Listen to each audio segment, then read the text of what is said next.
안녕하세요.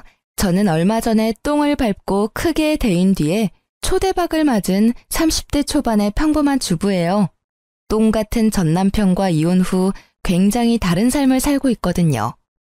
결혼한 지 3년 만에 이혼을 결정하게 된 사연을 글로 쓰게 되니 이상한 기분이네요. 지금의 삶에 감사한 마음으로 제 전 결혼 생활에 대한 사연을 작성해 볼게요. 저와 남편은 20대 중반에 만났어요.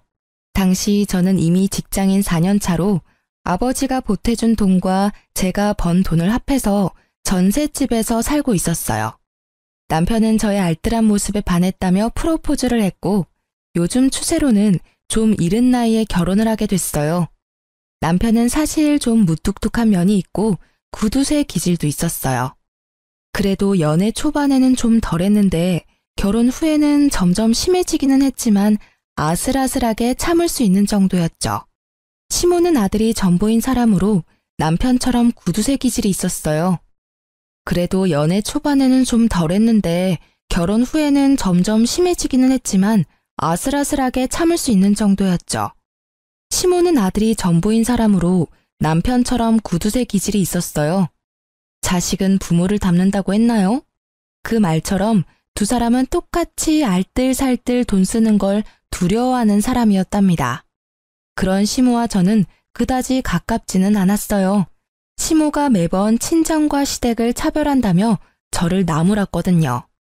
저는 외동딸이라 친정엄마에게 매달 용돈을 드리고 있었어요.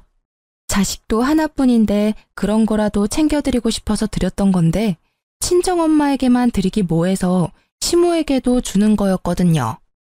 그런데 그걸 매번 작은 돈 누구 코에 붙이냐며 친정엄마한테 더 주는 거 내가 모를 줄 아냐며 난리를 피우는 거예요.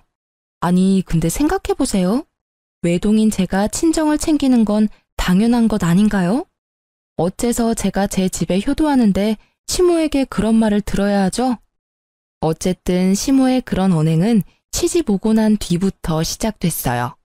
그런 시모와 비슷하게 남편도 돈 문제로 저를 힘들게 하기 시작했어요. 제가 번 돈으로 제가 돈을 쓰는데 남편에게 허락을 맡아야 했거든요. 어차피 사야 할 생필품이지만 매번 허락을 맡아야 했죠.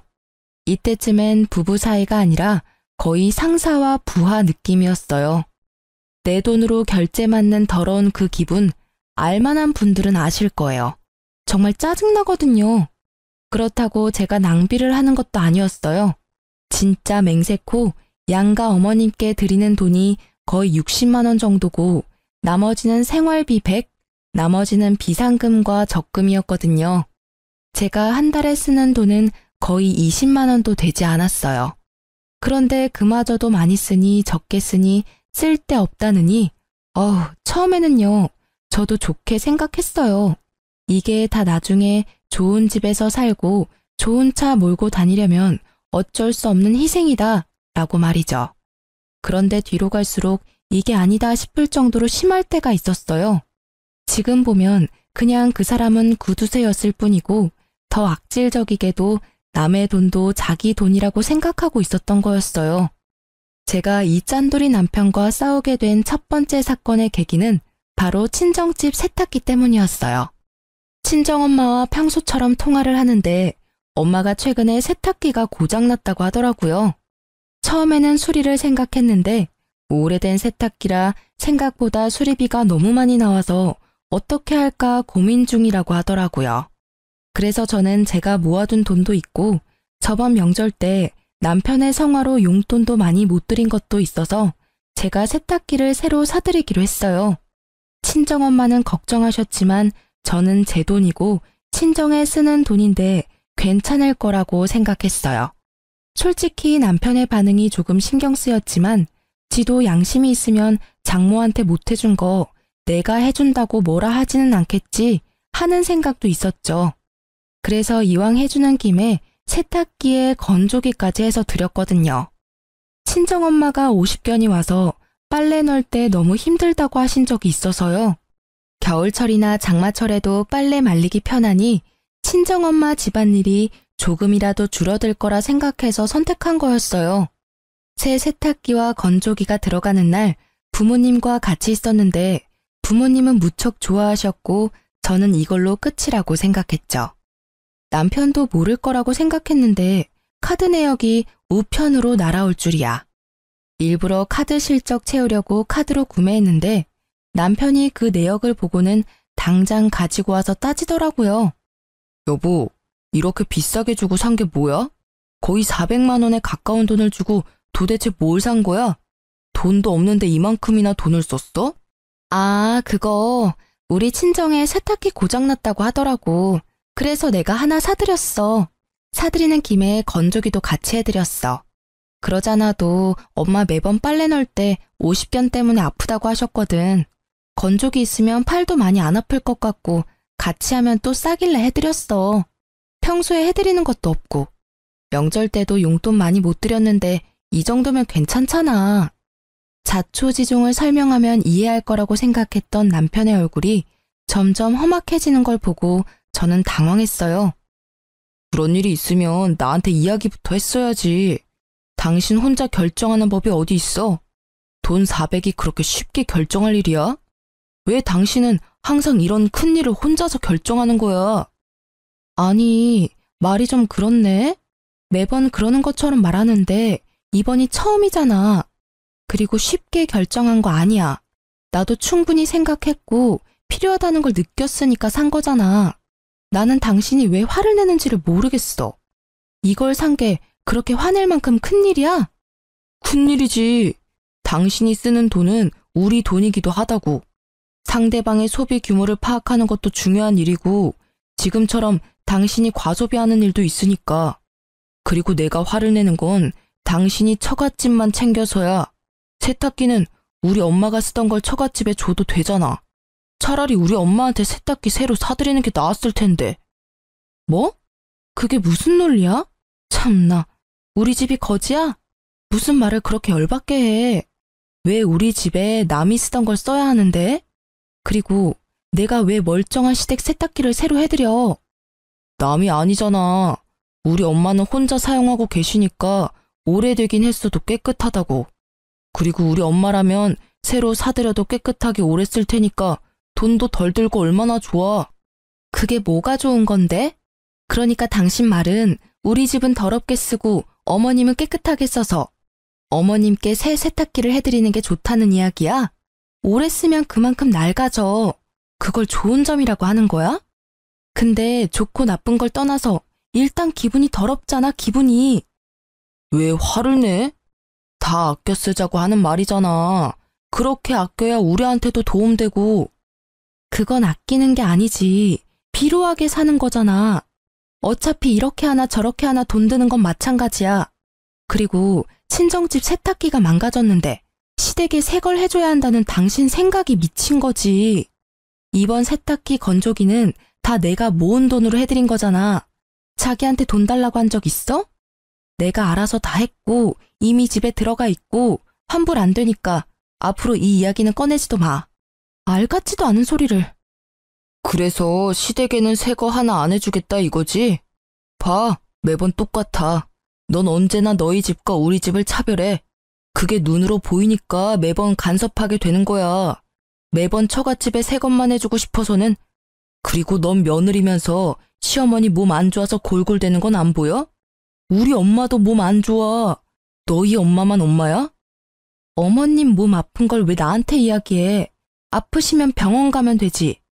멀쩡한 세탁기를 그것 때문에 바꾸겠다면 자기가 아들이니까 자기 돈으로 바꿔드려. 그럼 되겠네.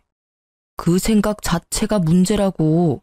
처가에 네 돈을 썼으면 우리 집에도 네 돈을 써야지. 그게 진짜 차별 없이 대우하는 거 아니야? 와, 진짜 웃긴다. 그럼 양가에 돈 한 푼 안 주는 당신은 차별이 없는 거야? 그리고 차별하는 거 아니라고 분명히 이야기했어. 매번 일할 것도 없고. 이렇게 큰 금액 나간 거 이번이 처음이라고. 용돈도 양가 부모님께 똑같이 내 돈으로 드리고 있다고. 당신이 줄 것도 아닌데 왜 자꾸 나한테 뭐라고 하는데? 진짜 차별하는 게 뭔지 보여줄까? 어? 결국 반 협박이 섞인 제 말을 듣고서야 남편은 입을 꾹 다물었죠. 그렇게 사태는 마무리되는 것 같았지만 쉽게 끝나지 않더라고요. 그렇게 싸우고 며칠 뒤 시모에게서 전화가 왔어요. 네, 어머님. 어쩐 일로 전화하셨어요? 예, 우리 집 TV가 고장났는지 나오지를 않아. 와서 한번 보고 고쳐주던지 해야겠다.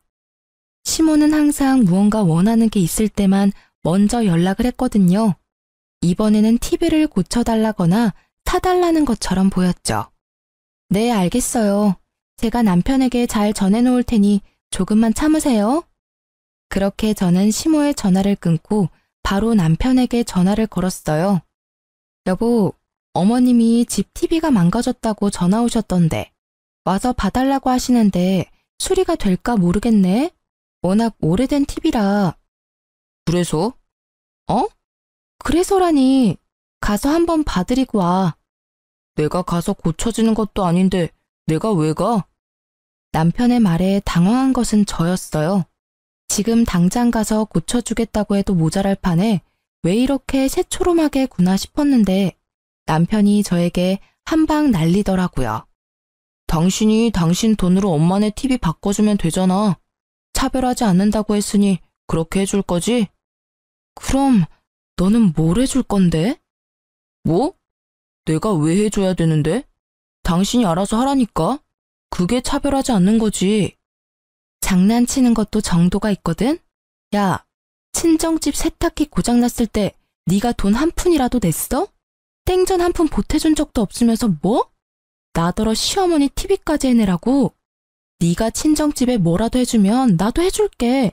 그러니까 뭐 해줄 건데? 너 해주는 거 봐서 시댁에 해준다니까?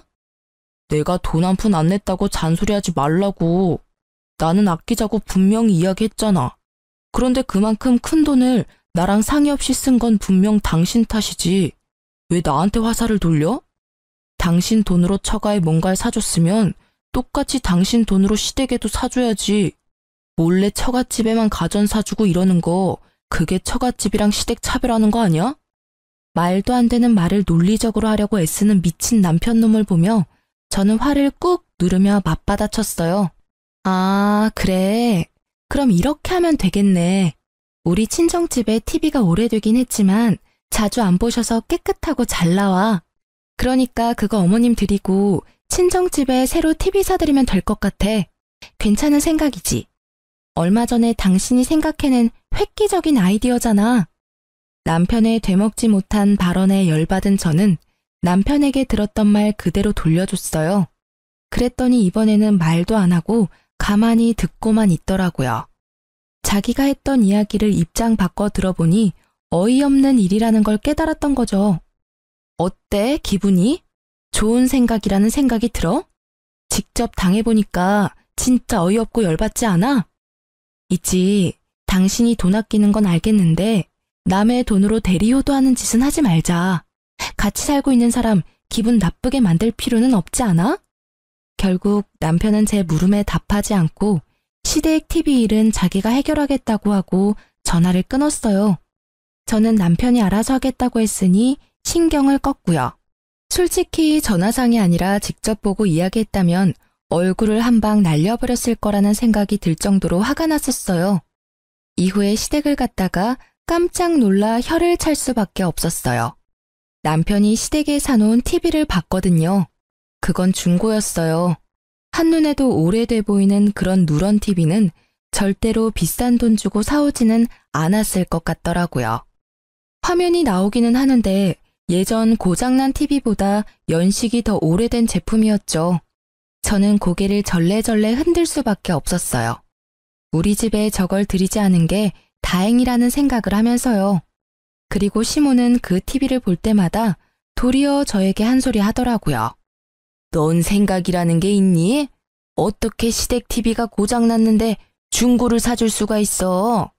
너희 친정에는 번듯하게 새 거 비싼 걸로 넣어주고는 이러니 내가 차별한다는 말을 안 할 수가 없는 거야. 네가 하는 꼴을 봐라. 어머님, 죄송한데 저희 친정의 세탁기는 저희가 같이 모으는 생활비로 낸 게 아니라 제가 따로 모으는 돈에서 구입한 거예요. 어머님 댁의 TV는 남편이 알아서 하기로 해서 저는 잘 몰라요. 이렇게 오래된 모델을 가져온 이유가 있겠죠. 보나마나 네가 중간에서 또 바가지 긁었겠지. 그러니 아들이 나한테 이런 걸 사다 준 거 아니냐. 그리고 처갓집에 좋은 걸 해줬으면 시댁도 좋은 걸로 바꿔줘야 형평성에 맞는 거 아니니? 이 집안에 시집 와서는 여전히 친정에 마음을 두고 있으니 객식구밖에 더 되는 거 아니겠니? 자식은 부모 닮는 게지. 네가 이 모양인 걸 보면 네 부모님 교양도 눈에 훤하다 훤해. 그러니까 저한테 말씀하셔도 저는 모르는 일이고 남편이 다 알아서 한 일이에요. 그리고 저는 어머님께 따로 제 월급에서 용돈도 드리고 있는데 이런 문제는 남편이 해결하는 게 맞죠. 저한테 돈 맡겨두신 것도 아니시잖아요. 쥐꼬리만한 용돈 준다고 아주 유세를 떠는구나. 얼마나 똑똑한지 시어머니 말에 한마디도 빠짐없이 말대꾸하며 제 남편 우습게 보는 말까지 하고. 아유, 내가 며느리를 잘못 들였지 잘못 들였어. 저는 시모가 왜 저한테 이러는지 이해가 안 가더라고요. 아니, TV를 중고로 사다 준 건 남편인데 왜 저를 혼내는 거죠? 그렇지만 남편이 사준 거라고 했더니 그 뒤에 그 이야기를 더 하지는 않았어요. 그렇게 이야기가 잘 정리되나 싶었는데 그리 쉽게 되지는 않더라고요. 남편의 구두쇠 기질은 날이 갈수록 더 심해졌어요. 그리고 그만큼 저도 시달리는 일이 많았죠. 물티슈 쓰는 것부터 물 사 먹는 것까지 간섭하며 저를 낭비하는 사람처럼 몰아가더라고요. 그래도 마음을 다잡아보려 했는데 더 큰일이 터져버리고 말았어요. 그날은 주말이라 오랜만에 부부둘이 같이 느긋하게 시간을 보내고 있었어요. 평소에는 둘 중 한 명이 야근으로 늦는 일이 많아 서로 얼굴 보기가 쉽지 않거든요. 늦잠을 자고 일어나려는데 전화가 울리더라고요. 친정엄마였어요. 여보세요? 엄마, 무슨 일 있어? 목소리가 왜 이렇게 갈라졌어? 얘, 어떡하니? 네 아빠 상태가 위독하대. 의사 말로는 오래 못 갈 거라고 하는데? 상태가 그렇게 많이 안 좋대? 좋은 약이라도 좀 써보라고 내가 의사쌤한테 말해볼게. 이미 그 단계는 이미 지나서 효과가 없을 거라고 말하더라. 그래도 원하면 써보긴 할 텐데 지금은 의미가 크게 없다고. 그래서 이렇게 손 놓고 기다려야 하는 거야? 좋아지기를 바라지만 아무리 봐도 상태가 안 좋아. 너도 나도 마음의 준비를 해야 한다고 선생님이. 울지 마. 지금 내가 갈게. 잠깐 기다리고 있어봐. 아니야, 됐어. 어차피 와도 너 못 들어와. 보호자 한 명만 특정 시간에 들어올 수 있대. 임종 때는 가족들 와서 봐도 된다고 하지만. 아버지도 아버지지만 엄마가 걱정돼서 그러지. 병원비도 많이 나왔을 건데. 딸, 병원비는 걱정하지 마. 네 아버지가 보험을 잘 들어놨더라고. 아, 그러고 보니 네 아버지가 오늘 사망보험금 이야기하더라. 사망보험금? 커진 제 목소리에 남편 얼굴이 저를 향했어요. 저는 남편에게 아무것도 아니라는 제스처를 취한 채 다시 친정엄마와 이야기를 나눴죠. 그래, 사망하면 수령을 어떻게 해야 하는지 잘 알아보라고 하던데. 수령인이 나로 되어 있는데 네가 가서 받을 수 있는 방법이 없는지 좀 알아봐 줄래? 법정 상속인으로 되어 있으면 너도 상속인에 해당돼서 받으러 갈 수 있지 싶은데 내 이름으로 되어 있어서 어떻게 해야 할지 모르겠구나. 그래? 그럼 내가 보험회사 전화해 볼게. 수령인이 법정 상속인이 아니라 특정 사람으로 지정되어 있을 때 가족인 다른 사람이 수령하려면 어떻게 해야 하는지 물어보면 되지? 그래, 네 아버지가 미리 알아봐 놓으래. 어지간히도 우리가 걱정되시나 보다. 아무것도 못할까 봐. 당신 몸이나 걱정해야 할 때 왜 우리 걱정을 하는지. 또 흐느끼는 친정어머니를 달래며 화장대 앞에 거울을 보고 있었는데 남편 눈빛이 묘하게 반짝이는 걸 느꼈죠. 뭔가 찝찝한 느낌이 들어서 전화를 끊고 남편에게 물었어요. 아까 전에 전화할 때 왜 그렇게 빤히 쳐다본 거야? 이제 좀 있으면 장모님 생신이잖아. 안 좋은 일도 있으신데 생일이라도 좀 좋은 날 되셨으면 싶어서 선물 하나 드리려고 하는데 뭘 해드리면 좋아하실까? 갑자기 무슨 일로? 해마다 식사하고 용돈 조금 드리고 그게 일상이잖아. 선물하려고 할 때마다 경기하면서 안 된다고 한 사람이 무슨 선물은? 이번에는 좀 다르잖아. 어머님도 많이 힘드시니까 기운 차릴 만한 일도 있으셔야지. 잘 생각해봐. 어머님이 좋아하실 만한 걸로. 그럼 명품 가방이라도 드릴까? 정말로 별 생각 없이 던진 말이었어요. 남편이라면 절대로 받아들이지 않을 물건이라고 생각했거든요. 그렇지만 남편이 센 척 나오니 저도 그냥 센 척하고 싶었던 것뿐이랄까.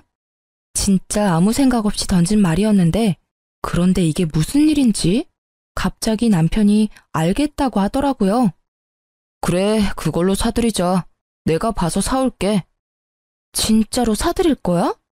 그래, 지금이라도 사위 노릇 해야 하지 않겠어? 힘드신데 옆에서 지탱하지 못하면 마음이라도 전달해야지. 그 말에 당황한 것은 저였어요. 이런 사람이 아닌데? 그런 걸 사볼 생각조차 하지 않는 사람인데 말이죠. 이때까지 저는 남편이 말만 그렇게 하고 사오지 않을 거라고 생각했어요. 그런데 그 바로 다음 날 남편이 진짜 가방을 사왔더라고요. 저도 아는 유명 브랜드의 고가의 명품 가방을요. 중고로 사도 몇백만 원이 넘는 이 가방을 남편이 가져오자 저는 놀랄 수밖에 없었어요. 친정엄마 생신날 그걸 떡하니 내놓으니 엄마 얼굴이 요 근래 드물게 활짝 피더라고요. 계속 힘든 일만 있었는데 좋은 일 정도는 있어야죠. 당신 이거 진짜로 사온 거야? 비싸지 않았어? 무슨 돈으로 이런 걸 산 거야? 한 1,000만 원 정도 주고 샀는데 살 때 이렇게 큰 돈 주고 물건을 사본 적이 처음이라 후덜덜 떨리더라고. 하며 남편이 너스레를 떠는 모습을 보며 저는 진심으로 남편에 대해 고마움을 느꼈어요. 그것이 고가의 가방이 아니라 하더라도 그 마음은 진심이었어요. 어머니가 힘들어하는 시기에 하나뿐인 사위와 딸이 맛있는 식사 대접에 마음을 다독여줄 따뜻한 선물을 해준다는 건 너무나 환영할 만한 일이니까요. 저는 그런 남편에게 진심을 담아 말했어요. 여보, 고마워. 엄마가 기운을 조금 차리신 것 같아서 나도 기분 좋아. 당신이 명품 가방 해준 것만큼 나도 잘할게. 뭘, 해야 할 일을 했을 뿐인데 너무 신경 쓰지 말고 장모님 잘 지탱해드려. 자주 만나 뵙고 연락도 하고 말이야. 그렇게 친정엄마 생신이 훈훈하게 끝나는가 했는데 그 다음날 시모에게서 시댁으로 오라는 연락을 받았어요. 무슨 일인가 하고 갔더니 시모가 노발대발하며 저를 잡아먹을 것처럼 노려보더라고요. 네가 네 남편을 어떻게 요리를 했길래 그런 비싼 가방에 돈을 들이도록 만들었어? 말해봐. 네가 뭐라고 시켰으니까 나한테는 생전 선물도 안 해준 명품 가방을 처갓집에다 갖다 바친 거 아니야. 차별한다 내가 말했지만 이렇게 티가 나도록 나를 무시할 줄은 몰랐구나. 알고 보니 저희 엄마 카톡 프로필이 수정된 걸 보고 시모가 개거품을 문 거죠. 사위가 선물해준 가방. 그리고 사진에는 선물 받은 가방 사진이 떡하니 있었죠. 저는 당황했어요. 사실 처음에 뭘 사줄까 하고 물었을 때 명품 가방이라고 대답한 건 저였으니까요. 솔직히 진짜 사올 줄 누가 알았겠어요. 그러니 저도 시모에게 미안한 마음이 들더라고요. 어머님, 진정하세요. 그 가방은 저희 어머니 생신 선물로 이이가 선물해준 거라. 어머님 생신 때는 제가 예쁜 걸로 사드릴게요. 생일까지 어떻게 기다리니? 그리고 너희들 진짜 이러는 거 아니다. 내가 돈 때문에 명품 가방 때문에 이러는 거 같지? 아니야. 이런 사진 보면서 남편 없는 내 신세가 서럽고 자식이며 며느리한테도 홀대받는 내 인생이 불쌍해서 아이고. 말릴수록 더 심하게 과장되게 울고불고 하는 시모를 남편은 팔을 잡고 끌고 나가려고 했어요. 어머니, 잠깐 나가서 이야기해요. 조용한 데서 이야기 좀 하자고요. 놔, 내 전연한테 직접 들어야겠어. 너를 어떻게 구워 삶았길래 제발요. 따라오세요. 결국 시모를 끌고 가다시피 한 남편은 시모와 집 밖으로 나갔어요. 저는 걱정이 됐어요. 말주변 없는 저 사람이 제대로 말을 전달할 수 있을까 하고요. 정말 작은 걱정이었지만 이때는 너무 미치겠더라고요. 말 한마디에 진짜 시모의 분노를 살 수 있으니까요. 그래서 몰래 저도 나가서 이야기를 들으려고 했는데 마침 베란다 문이 열려 있더라고요. 시댁 집이 2층이라 당장 베란다 쪽으로 나가서 몸을 기울였어요. 처음에는 소곤거리는 소리라 안 들렸는데 최대한 집중하니까 잘 들리더라고요. 장인어른이 지금 위독하신데 곧 돌아가실 것 같아요. 근데 보험을 빵빵하게 들어놓으셨는지 사망보험금이 어마어마하더라고요. 나중에 그거 타면 어머니한테 더 좋은 거 해드릴 테니까 조금만 참아요. 예? 와이프 외동딸이잖아. 장모님이 받아도 반은 와이프 몫이거든요. 그러니까 지금은 참으시라고요. 그 돈 들어올 때까지만. 그래? 아이고 잘됐네. 쓸모도 없는 며느리 이제야 쓸 일이 생겼어. 잘됐다 얘. 보험금 타면 그걸로 팔자 피는 건 순식간이야. 그 집안에서 너희 결혼할 때 해준 거 하나도 없더니 죽을 때가 되니 도움이 되는구나. 너도 이제 팔자 피는 거야. 잘됐어. 저는 제 귀를 의심했어요. 내가 들은 게 진짜 현실인가? 이건 꿈이 아닌가? 하는 생각이 들 정도였죠. 두 사람이 돌아오는 소리가 들려 저도 불이 나게 현관으로 달려나갔죠. 열이 받아서 두 사람에게 한 소리 하려고 결심하던 차에 친정엄마한테 전화가 왔어요. 저는 남편과 시모를 두고 그대로 밖으로 나가 전화를 받았죠. 응, 엄마, 무슨 일이야? 예, 어떻게 이럴 수 있어?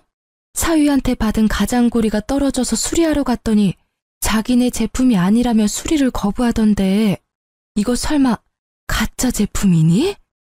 뭐? 그게 무슨 말이야? 아이고, 내가 거기서 받은 수모를 생각하면 손발이 떨리고. 아니, 가품을 줬으면 가품이라고 말을 해주면 될 것을 왜 가짜를 진짜라고 속이는 거니? 저는 그 길로 불이 나게 친정으로 달려갔고 그 가방을 들고 전문 매장을 찾았어요.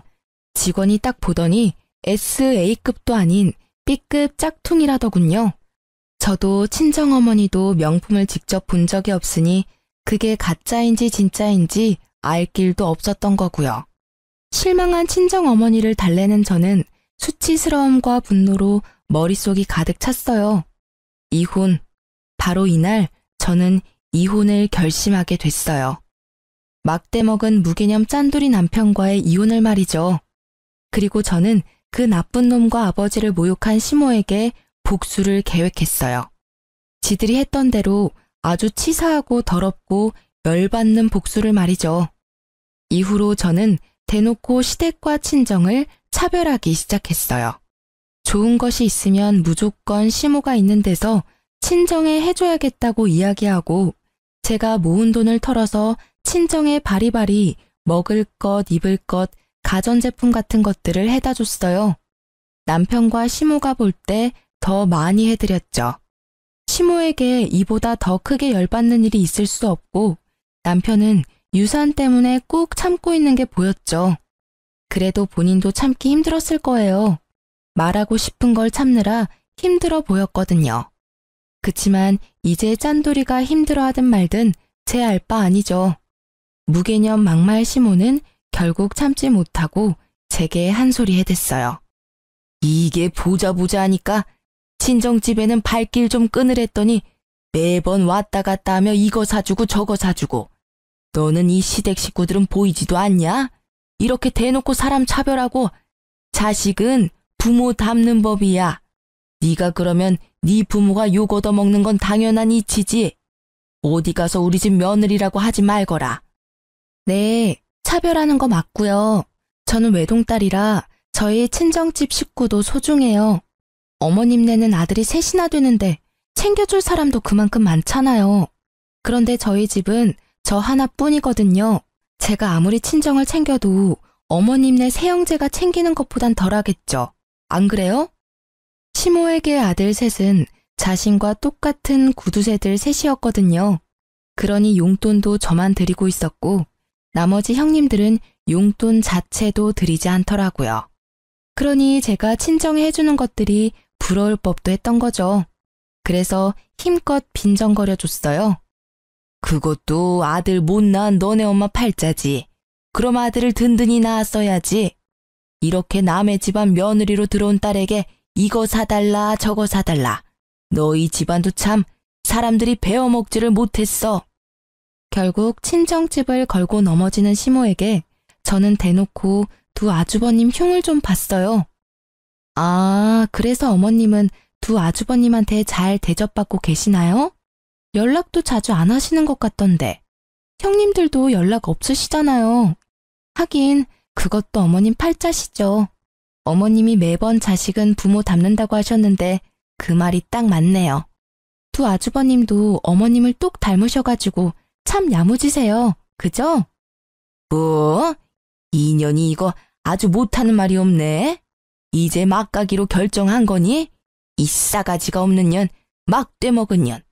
어디서 이런 벼락 맞을 년이 집안에 들어와가지고 불쌍한 친정집 챙겨주느라 시모 고생하는 건 눈에 보이지도 않지. 네 남편을 본받아. 장모 눈치 보느라 그 비싼 가방까지 해주고. 가방 이야기에 빡친 저는 웃으며 시모에게 말했어요. 저도 가방 사드릴게요. 그럼 됐죠? 그리고 며칠 뒤 시모의 생일날 저는 정말로 가방을 샀어요. 물론 짝퉁으로요. 생일날 그 가방을 받고 좋아하는 시모의 얼굴에 어찌나 기분이 좋던지 조만간 그 얼굴이 일그러질 걸 생각하며 저는 싱긋 웃었어요. 남편놈은 본인이 장모에게 해준 가방 때문에 제가 시모에게 가방을 선물해줬다고 생각하고 있더라고요. 뭐 반쯤은 맞는 말이었죠. 짝퉁 선물에는 짝퉁 선물로. 저는 얼른 그게 가짜라는 걸 알아차리도록 하기 위해서 일부러 시모의 가방 지퍼 부분을 잡고 확 뜯어버렸어요. 시모에게 수리를 하셔야 할 것 같다고 구매처 장소까지 똑똑히 알려드렸죠. 그리고 며칠 뒤 수리하러 갔다 씩씩거리며 집으로 돌아온 시모의 모습에 저는 시치미를 뚝 떼고 앉아 있었어요. 너 나한테 감히 가짜를 줬어? 어떻게 할 거야? 그 명품점에서 내가 이런 수치를 당하고. 예, 너 네 와이프가 나한테 가짜 가방을 준 거 알고 있었니? 당신 뭐 하는 짓이야? 어머님 생신에 가짜 가방을 선물하면 어쩌자는 거야? 진짜 개념도 없고 생각도 없구나. 내가 장모님께 해준 게 얼만데 이런 식으로 은혜를 원수로 갚아. 은혜 같은 소리하고 자빠졌네. 야, 다른 사람은 다 나 욕해도 당신이랑 어머님은 나 욕하면 안 되지. 당신이 했던 짓이 있는데 나를 탓하는 건 웃기지 않아? 뭐라는 거야, 얘가? 어머님, 모르셨어요? 댁의 아드님이요. 장모한테 B급 가짜 가방을 줬더라고요. 생신 선물로요. 그래놓고는 명품 가방이라고 속이고는. 그래서 저도 어머님한테 똑같이 드린 거예요. 저희 어머니가 받았던 것처럼 짝퉁 가방으로요. 아드님이 뿌린 대로 거둔 거니까 불만은 없으시죠? 그거 언제 알았어? 아니, 그건 다 이유가 있어서. 그 이유는 알고 싶지도 않아. 짝퉁? 그것도 괜찮아. 처음부터 가짜라고 이야기했으면 차라리 나았어. 돈 없지만 다음에는 진짜를 사주겠다고 이야기했다면 우리 형편에 아쉽지만 어쩔 수 없다며 좋게 넘어갔을 일이지. 그런데 당신은 그걸 숨겼어. 아니, 거짓말을 했지.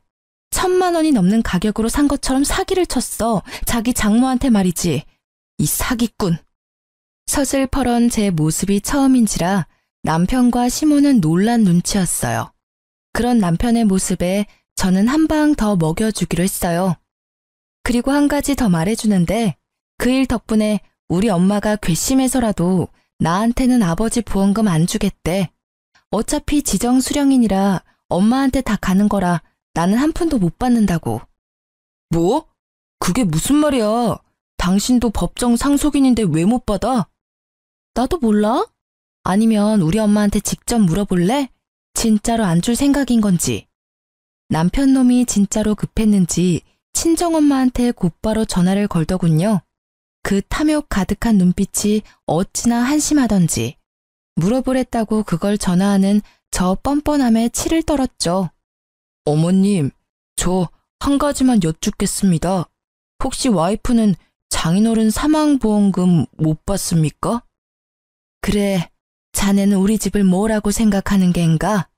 자네 장인 사망보험금은 이 집에서 알아서 할 일이야. 자네가 신경 쓸 일 아니지. 나는 지금 자네에게 크게 실망했어. 이런 무례한 전화도 그 중에 하나지. 더 이상 할 말 없으니 이제 더 이상 나한테 전화하지 말게.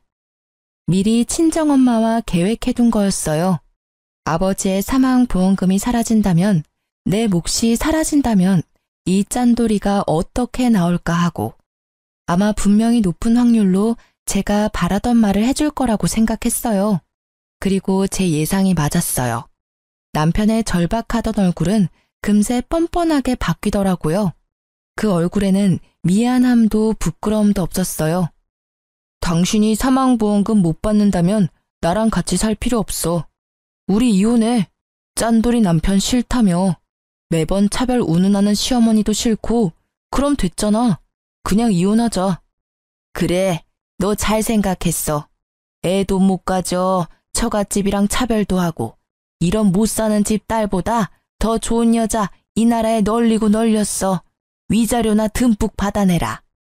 두 사람의 말에 저는 속으로 비웃었어요. 지금 부부가 같이 사는 집도 제 명의로 된 전셋집이고 그마저도 결혼 중에 마련한 게 아니라 제가 처녀 시절부터 마련해서 온 것인데 지들 위자료 받을 생각으로 가득하더라고요. 이혼 소송할 거지? 어차피 합의 이혼은 안 될 것 같으니까. 나는 당신이 유책 배우자라고 생각하고 그렇게 증거 모을 테니까 위자료는 아마 당신이 내야 할 거야. 그게 무슨 소리야. 위자료는 당신이 내야지. 나는 이미 어머님이 나한테 한 막말들 다 녹음해놨어. 카톡 대화 내용도 다 찍어놨고.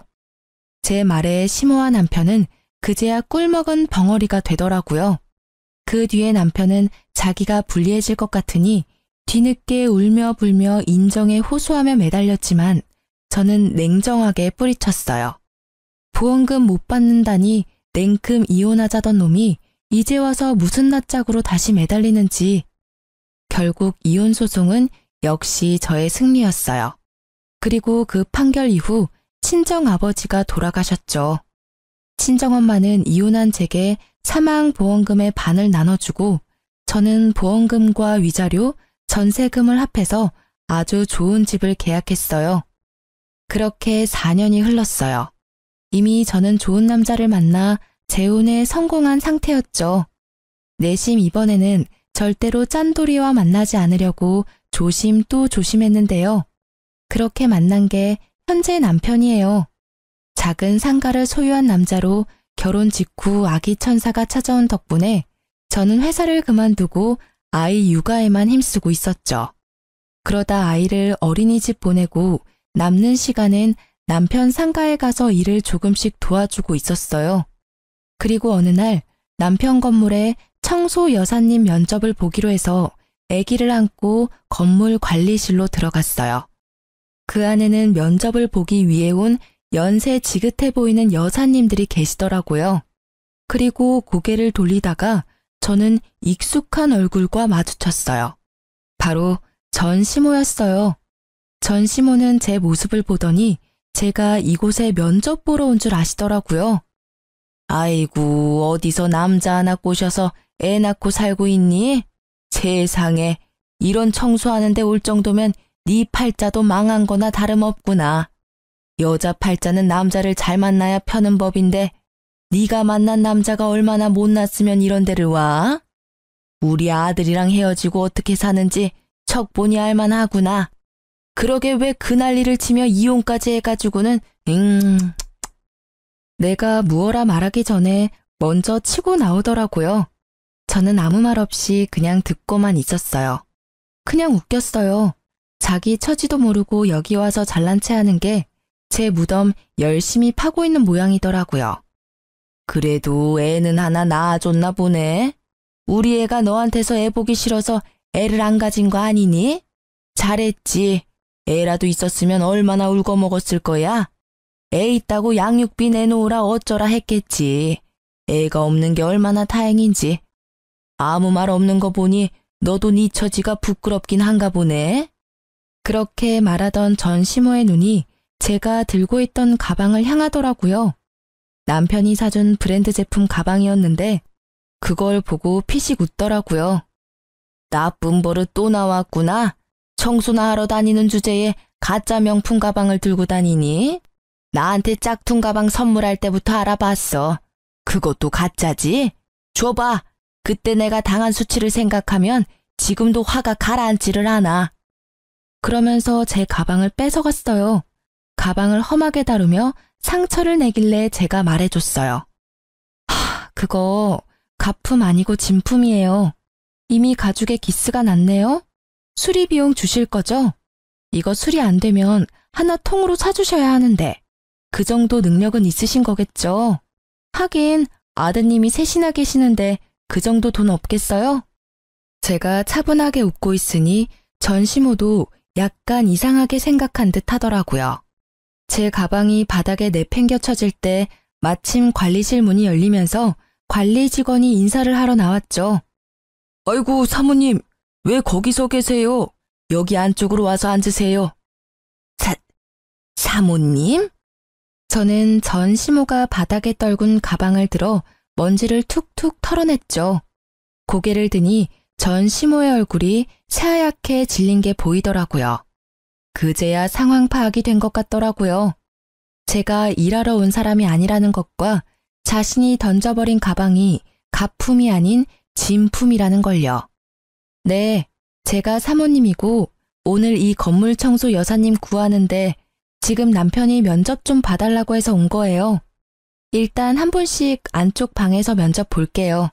저희는 연이 있으니 먼저 면접 봐드릴게요. 안으로 들어오세요. 저와 전시모가 관리인 방으로 들어갔어요. 따라오지 않을 줄 알았던 시모가 놀라서 그런지 아무 생각 없이 순순히 따라 들어오더라고요. 저희는 가족처럼 함께 일할 여사님을 구해요. 월급도 근처 분들보다 더 쳐드릴 건데 그만큼 열심히 해주셔야 되고요. 개인적으로는 꼭 맡아서 해주셨으면 좋겠어요. 이제껏 알뜰하게 사시는 걸 제가 잘 봤잖아요. 우리 건물도 그렇게 알뜰살뜰 잘 꾸려서 청소해 주실 것 같아서요. 제 말에도 아무 대답을 하지 못하더라고요. 불과 5분 전과는 정반대인 상황이 너무 웃겼어요. 그리고 그 사색이 된 표정에 통쾌하기도 했고요.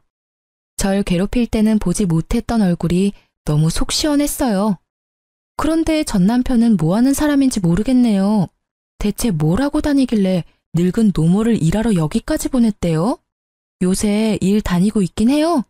혹시 여전히 너무 알뜰하게 살아서 연세 드신 어머니 밖으로 일하러 보낸 걸까요? 뭐든 적당히 해야 하는 법인데 말이에요. 아들이 셋이나 계신 분이 이런 데서 일한다 그러면 사람들이 욕할지도 모르겠네요. 걱정해주는 척 폭탄을 날리며 비웃자 전시모는 자존심이 상했는지 화난 얼굴로 벌떡 일어나더라고요. 내가 이딴 곳에서 일할 줄 알아? 절대 안 할 테니 그리 알아. 저도 채용할 생각은 아니었어요. 받아들인다면 두고두고 갑질 제대로 할 생각이었는데 알아서 빠져나가더라고요. 나중에 전시모가 왜 여기까지 오게 됐는지 주변 사람들에게 물어보니 아들이 셋이나 되는데 아무도 용돈 주는 자식이 없대요. 제가 있었을 때는 제가 드리는 용돈이 유일했던 것 같더라고요. 그렇게 자식 셋이 전부인 것처럼 굴더니 결국 용돈도 주지 않고 왕래조차 잘 안 한다고 해요. 본인이 뿌린 씨앗, 본인이 거둔 거죠. 그렇게 구두쇠같이 굴었으니 자식들도 똑같이 그렇게 큰 거죠. 그리고 며칠 지나지 않아 전 남편이 건물로 찾아왔더라고요. 저는 시모가 건물에 해코지하지 않을까 매일 나와보고 있었기에 그 사람이 왔을 때 딱 마주쳤죠. 너 잘 만났다. 야, 너 나한테 사기를 치고 이혼을 해? 너 보험금 못 받는다더니 다 받아 처먹고 나한테는 거짓말을 해? 왜 그게 잘못됐어? 나도 내 재산 지킬 필요가 있어. 네가 욕심내서 우리 아버지 보험금 노리는 거 모를 줄 알았어? 간도 크지. 어떻게 와이프 아버지 사망보험금을 노려? 그래, 그거 내가 탔으면 또 그 집구석에서 구워 삼겨지고 있었겠지. 정말 불행 중 다행이었어. 뭐? 이게 말이면 다인 줄 아나? 야, 이딴 작은 상가 하나 가지고 있다고 무서운 줄 모르나 본데 나는 니년 절대 용서 못해. 나한테 거짓말하고 이혼한 거니까 사망보험금은 토해내야지. 그게 맞는 거잖아. 그게 왜 맞는 말이야? 그리고 그걸 내가 왜 토해내? 아버지 사망보험금은 엄밀히 따지면 우리 엄마 거야. 그리고 이 건물? 이거 내 거 아니야. 내 남편 거지. 그러니까 남편 불러서 법적 대응하기 전에 얼른 꺼져. 앞으로 이 근처 얼씬거리지도 마. 알아들었어? 이 찌질아. 건물이 남편 거라는 이야기에 전 남편은 사색이 돼서는 말 한마디 못하고 나가더라고요. 아니, 와이프 아버지 보험금 못 받는다는 이유로 이혼하자고 했던 놈이 다시 찾아와서 이럴 줄은 상상도 못했어요.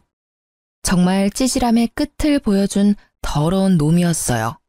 그 일이 있고 나서는 찌질한 전 남편을 본 적은 없었어요. 재혼한 남편이 제 이야기를 듣고는 눈에 불을 켜고 건물을 지키고 있거든요. 그래도 찌질이와 헤어지고 좋은 남자 만나서 다행이라고 생각해요. 지금 남편은 저희 친정에 너무 잘해줘서 가끔 미안할 정도거든요. 우리 집이나 시댁에서 뭔가를 사면 꼭 친정에도 사드리자며 먼저 권하니 제가 도리어 마다할 정도예요. 솔직히 우리 집에 너무 잘해주니까 저도 자연스레 시댁과 남편에게 더 잘하게 되더라고요. 뿌린 대로 거둔다는 말이 틀린 게 없네요. 이제 든든한 남편과 알콩달콩 잘 살아볼 거예요.